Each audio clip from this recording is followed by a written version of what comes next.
I'm on the elections committee, and so I have been very deeply involved in the Kansas election system since I got into the legislature, right?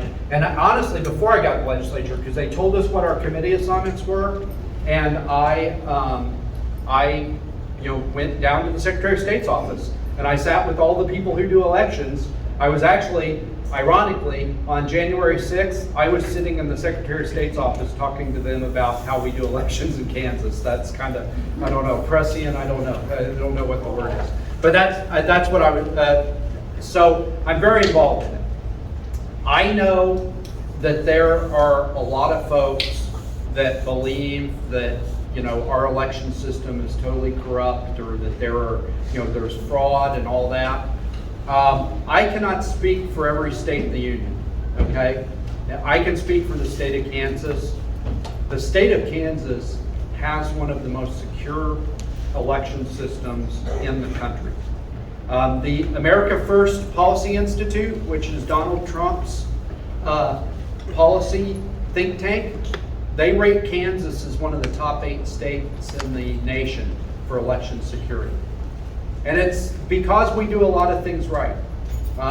We have paper ballots. You have to, either you have to fill it out yourself and put it into the reader, or you punch on a screen and it spits out a paper ballot and you can see that it matches your vote. You have to put it into the count. And then it stays in that box, right? And they have to maintain it.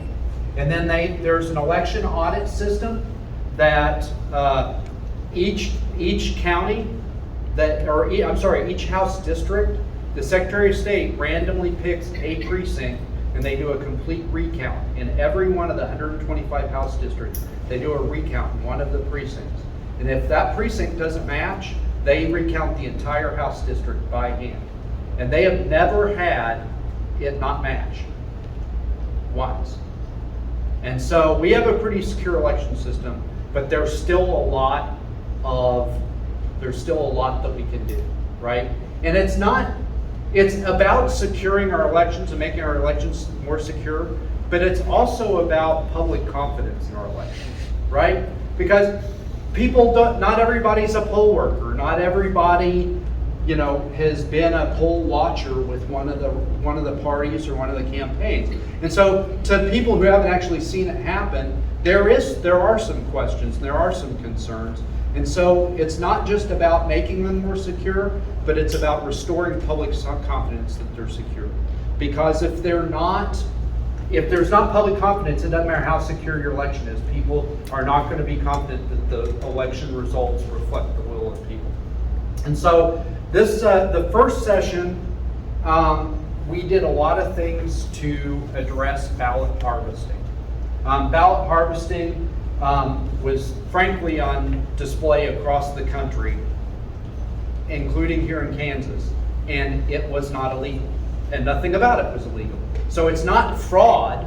I would say that it's immoral and unethical, but it's not fraud because it wasn't illegal. And so when the Kansas Secretary of State says that there was no significant fraud in the state of Kansas, it's because the things that were happening were legal.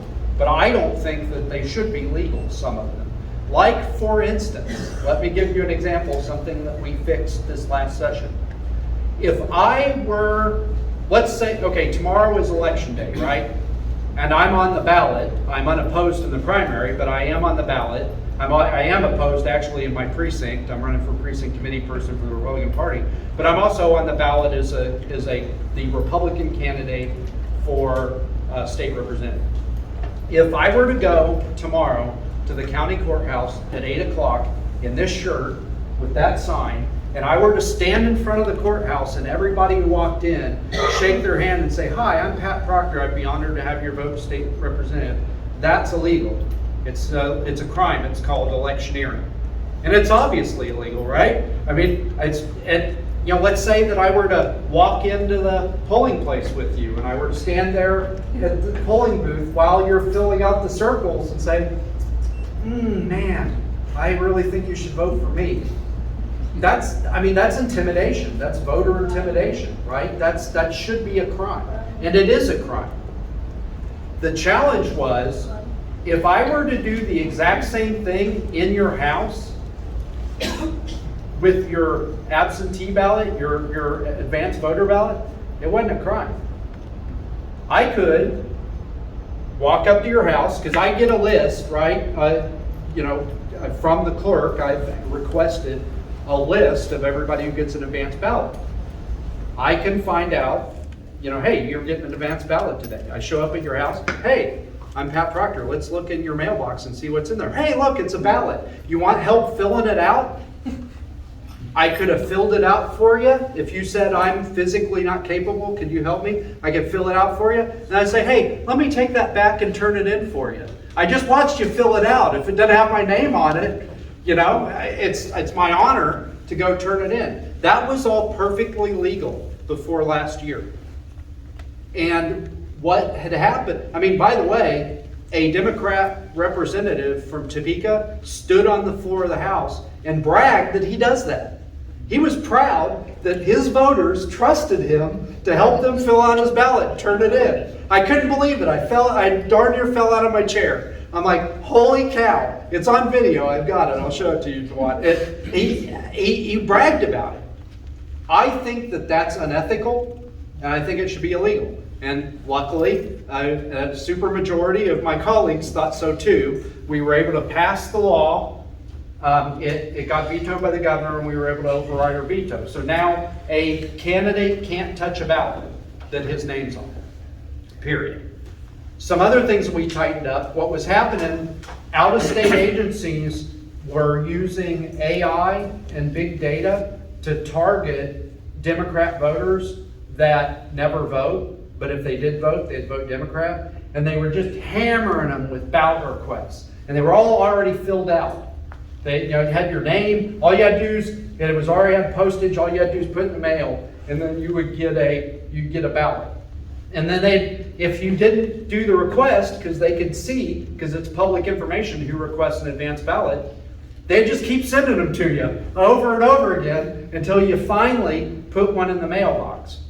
And then they knew when the ballot showed up. So some volunteer would show up on your doorstep and say, hey, I think there's something in your mailbox. Let's look. Hey, look, it's a ballot. Do you want advice on how to fill that out? Hey, let me take that back and turn it in for you. And they were doing it on an industrial scale.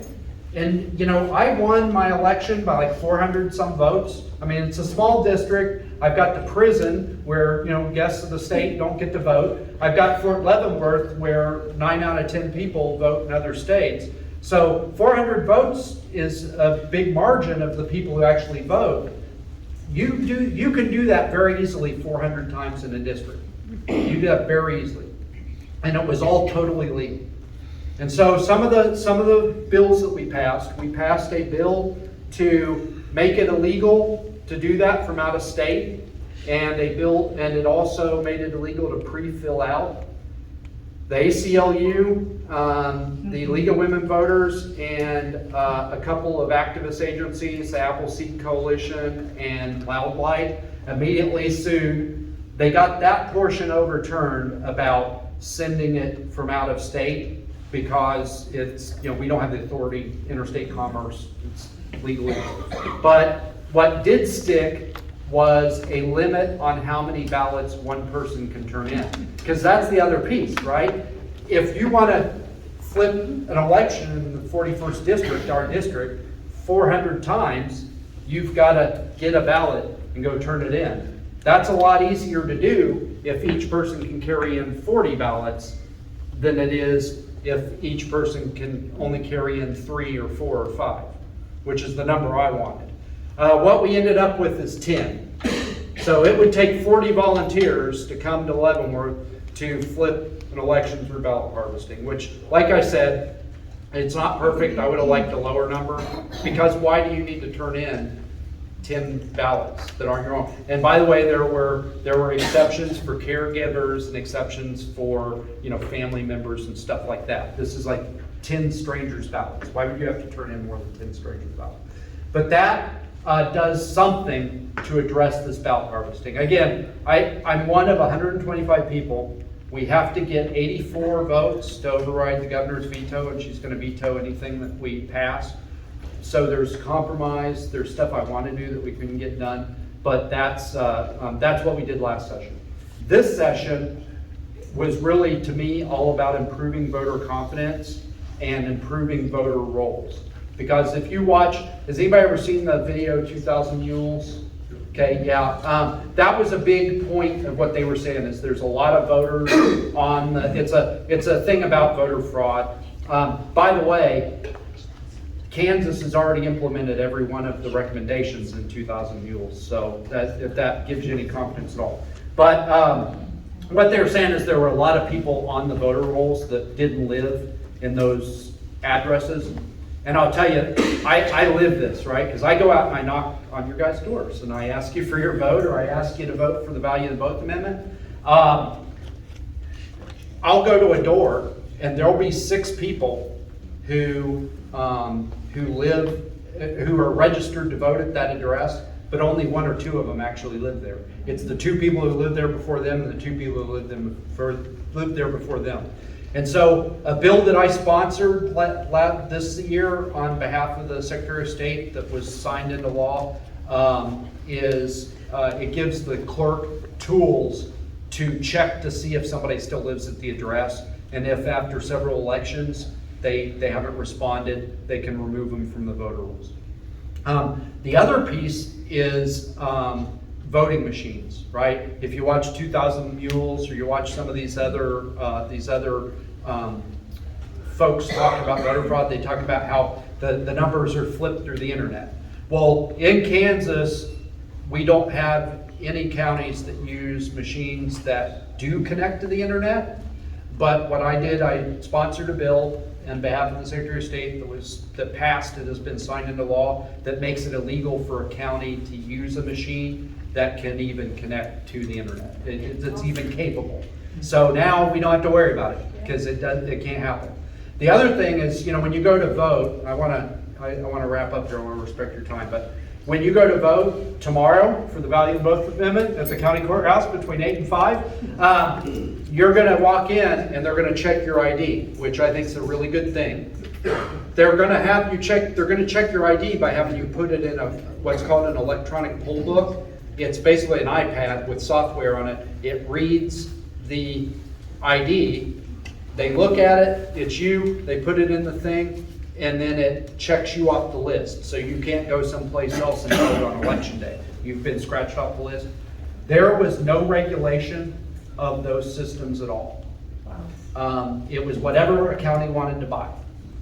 I'm concerned about that. I think that there should be some oversight of that. So I sponsored legislation on behalf of the Secretary of State, because he wanted it too, to give him the authority to regulate that. So now there's going to be a standard. There's not going to be any counties out there with their own kind of wacky system. He's going to have, his team is going to have to certify those electronic poll books to make sure that they can't be tampered with. They have to be connected to the internet, because we don't want you to vote in one place and then going someplace else. There has to be one master poll book that gets scratched off when you vote. But that needs to be tightly regulated, and that passed. And so that's what I've done on election security this year and last year. If I get the opportunity to go back and continue to serve you, I want that number for ballot harvesting to go down a little bit more, because I don't know why you got to turn in 10 ballots that aren't yours. But honestly, I am also, I'm always, when I'm out knocking on doors, I'm listening to you. I'm listening to what you tell me. And if you have concerns, let me know. Because the best ideas that I've taken to Topeka and been able to get passed into legislation are ideas that come from